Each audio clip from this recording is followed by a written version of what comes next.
Hi అండి, అందరికీ నమస్తే. మష్రూమ్ ములంకాడ కాంబినేషన్ ఎప్పుడైనా తినారండి? ఇలా చపాతీతో మష్రూమ్ ములంకాడ కర్రీ తింటే సూపర్గా ఉంటుందండి. మష్రూమ్ని బాగా క్లీన్ చేసుకొని 2-3 సార్లు బాగా కడిగితే దానికి ఉన్న మట్టి అంతా ఈజీగా పోతుంది. దాని తర్వాత కొంచెం సాల్ట్ కూడా వేస్తే ఇంకా నీటిలో చాలా మంచిది.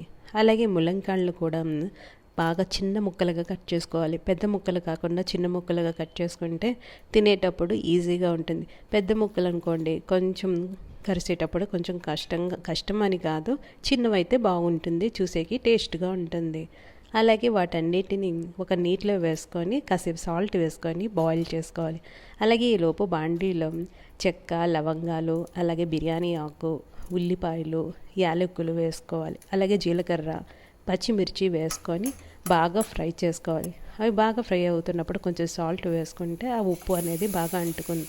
ఈలోపు బాయిల్ అయిన ములంకాళ్ళు అలాగే మష్రూమ్ను ఆ బాండ్లీలో వేసుకొని బాగా కాసేపు ఒక 10-5 నిమిషాలు బాగా ఫ్రై చేసుకోవాలి.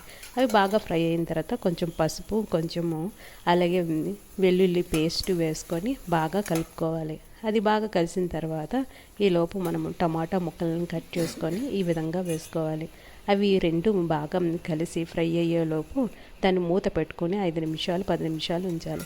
అవి బాగా ఫ్రై అయిన తర్వాత ఒక స్పూన్ కారము, అలాగే ధనియాల పొడి, అలాగే గరం మసాలా పౌడరు, అలాగే జీలకర్ర పౌడరు, అలాగే కొంచెము టమాటా పల్పు వేసుకుంటే చాలా టేస్ట్గా ఉంటుంది. కొంచెం నీళ్ళు కూడా వేసుకుంటే తిక్కుగా బాగా వస్తుంది.